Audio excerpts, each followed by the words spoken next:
Hi welcome to my channel Jaya beyond. ನಾನು ಇವತ್ತು ನಿಮ್ಮನ್ನ ರಾಜಾಜಿನಗರದಲ್ಲಿರುವಂತಹ ವೈಕುಂಠ ಕೈಲಾಸ ಮಹಾಕ್ಷೇತ್ರಕ್ಕೆ ನಾನು ನಿಮ್ಮನ್ನ ಕರ್ಕೊಂಡು ಹೋಗ್ತಾ ಇದ್ದೀನಿ. ಇದು ಕಡೆ ಕಾರ್ತಿಕ ಸೋಮವಾರ ಆದ್ರಿಂದ ಇಲ್ಲಿ ಸ್ವಲ್ಪ ಜನಜಂಗುಳಿ ಹಾಗೂ ದೀಪಾಲಂಕಾರಗಳನ್ನ ಮಾಡ್ತಾ ಇದ್ರು.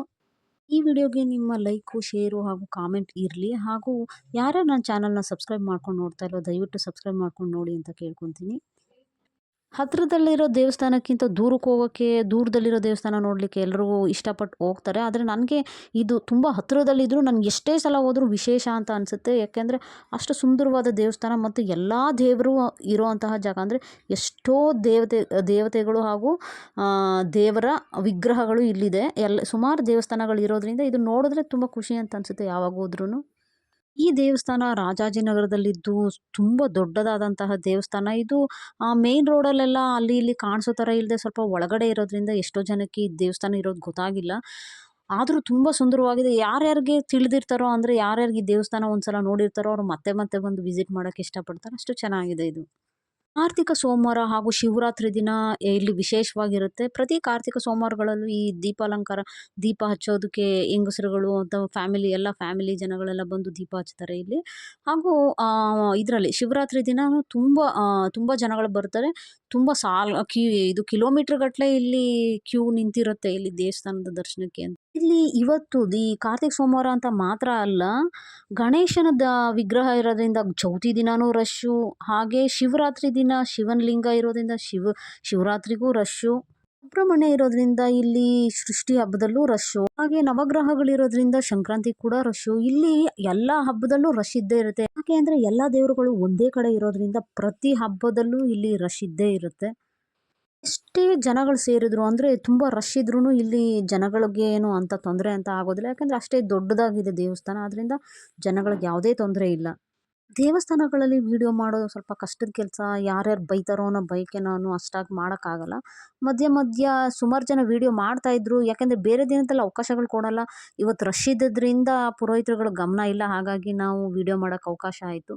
ನೋಡಿ, ಇದು ಶಿವನ ವಿಗ್ರಹ ಬಂದು ಯಾವ ಥರ ಅಲಂಕಾರ ಮಾಡಿದ್ದಾರೆ ಅಂತ. ಇವತ್ತು ಪ್ರತಿಯೊಂದು ದೇವರನ್ನು ತುಂಬ ಚೆನ್ನಾಗಿ ಅಲಂಕಾರಗಳನ್ನ ಮಾಡಿದ್ರು. ಇಲ್ಲಿ ಸುಮಾರು ದೇವರ ವಿಗ್ರಹಗಳು 12 ಅಡಿ ಹತ್ರ ಇದೆ. ಈ ಶಿವಲಿಂಗ ಕೂಡ 12 ಅಡಿ ಇದೆ. ಹಾಗೆ ಹಬ್ಬಗಳಲ್ಲೂ ಈ ಥರ ವಿಗ್ರಹನ ಸಪ್ರೇಟಾಗಿ ಇಟ್ಟು ಜನಗಳಿಗೆ ಪೂಜೆಗೆ, ಈ ಮಂಗಳಾರತಿಗಾಗಲಿ ತೀರ್ಥಕ್ಕಾಗಲಿ ಇಲ್ಲಿ ಅವಕಾಶಗಳು ಸಿಗುತ್ತೆ ಈ ಜಾಗದಲ್ಲಿ. ಹಾಗೆ ಇದು ಬಂದು ಗಣೇಶನ ದೇವಸ್ಥಾನ, ಗಣೇಶನ ವಿಗ್ರಹ ಇದು. ಇಲ್ಲಿ ಕೂಡ ವಿಶೇಷವಾದ ಅಲಂಕಾರನ ಮಾಡಿದ್ರು. ಪ್ರತಿ ಹಬ್ಬದಲ್ಲೂ ಎಲ್ಲ ದೇವ್ರಿಗೂ ಇಂಥ ದೇವರು ಅಂತ ಇಲ್ಲ, ಎಲ್ಲ ದೇವ್ರಿಗೂ ವಿಶೇಷವಾದ ಪೂಜೆ ಇರುತ್ತೆ. ಈ ಗಣೇಶನ ಪಕ್ಕ ಬಂದು ಸುಬ್ರಹ್ಮಣ್ಯನ ದೇವಸ್ಥಾನ. ಈ ಗಣೇಶನ ಎದುರುಗಡೆ ಬಂದು ನವಗ್ರಹ ದೇವಸ್ಥಾನ. ಇದು ಬಂದು ಮೊದಲೇ ಹೇಳಿದಂಗೆ ಸುಬ್ರಹ್ಮಣ್ಯ ಸ್ವಾಮಿ ದೇವಸ್ಥಾನ. ಗಣೇಶ ಟೆಂಪಲ್ ಎದುರುಗಡೆ ಬಂದು ಕಾಲ ಭೈರವೇಶ್ವರನ ದೇವಸ್ಥಾನ ಇದೆ. ಈಗ ಇದು ನೋಡ್ತಾ ಇದ್ದೀರಲ್ಲ, ಅದು ಇತ್ತೀಚೆಗೆ ನಿರ್ಮಾಣ ಮಾಡಿರುವಂತಹದ್ದು ಈ ದೇವಸ್ಥಾನದಲ್ಲಿ. ಇದು ಕೂಡ ತುಂಬ ಸುಂದರವಾಗಿತ್ತು ಈ ಟೆಂಪಲ್ ಕೂಡ. ಈ ಕಡೆ ಪಕ್ಕದಲ್ಲಿ ಬಂದು ಸಣ್ಣ ಪುಟ್ಟ ವಿಗ್ರಹಗಳನ್ನ ಇಲ್ಲಿ ಅಲಂಕಾರಕ್ಕೆ ಅಂತ ಇಟ್ಟಿದ್ರು. ಇದರ ಎದುರುಗಡೆ ಬಂದು ದಕ್ಷಿಣಮೂರ್ತಿ ದೇವಸ್ಥಾನ ಇದೆ. ಅಂದರೆ ಚಿಕ್ಕದಾದ ದಕ್ಷಿಣಮೂರ್ತಿ ಟೆಂಪಲ್ ಇದೆ. ಹಾಗೆ ಈ ಕಡೆ ಬಂದು ಪಕ್ಕದಲ್ಲಿ ಶಿವನ ಪಕ್ಕ ಬಂದು ಲಕ್ಷ್ಮೀ ವೆಂಕಟೇಶ್ವರನ ದೇವಸ್ಥಾನ. ವೆಂಕಟರಮಣ ಸ್ವಾಮಿ ವಿಗ್ರಹ ಕೂಡ 12 ಅಡಿ. ಹಾಗೆ ಶ್ರೀ ಲಕ್ಷ್ಮಿಯ ವಿಗ್ರಹ ಕೂಡ 12 ಅಡಿ ಇದೆ.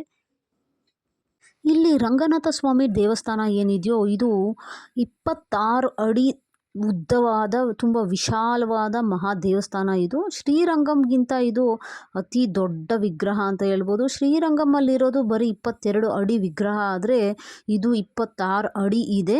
ಹಾಗೆ ಇದು ವಿಶ್ವದಲ್ಲೇ ಅತಿ ದೊಡ್ಡ ರಂಗನಾಥ ಸ್ವಾಮಿ ದೇವಸ್ಥಾನ ಅಂತ ಕರೆಸ್ಕೊಂಡಿದೆ. ಹಾಗೆ ಇಲ್ಲಿ ಪಕ್ಕದಲ್ಲೇ ಶ್ರೀದೇವಿ ಭೂದೇವಿ ಸಹಿತ ಇರುವಂತಹ ರಂಗನಾಥ ಸ್ವಾಮಿ ಟೆಂಪಲ್. ಮತ್ತು ಅದರ ಎದುರುಗಡೆ ಬಂದು ಪಂಚಮುಖಿ ಆಂಜನೇಯ ಸ್ವಾಮಿ ದೇವಸ್ಥಾನ.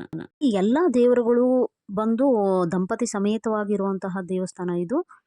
ಈ ಶಿವನ ಪಕ್ಕ ಪಾರ್ವತಿ ಹಾಗೂ ತ್ರಿಪುರ ಸುಂದರಿ ದೇವಸ್ಥಾನ.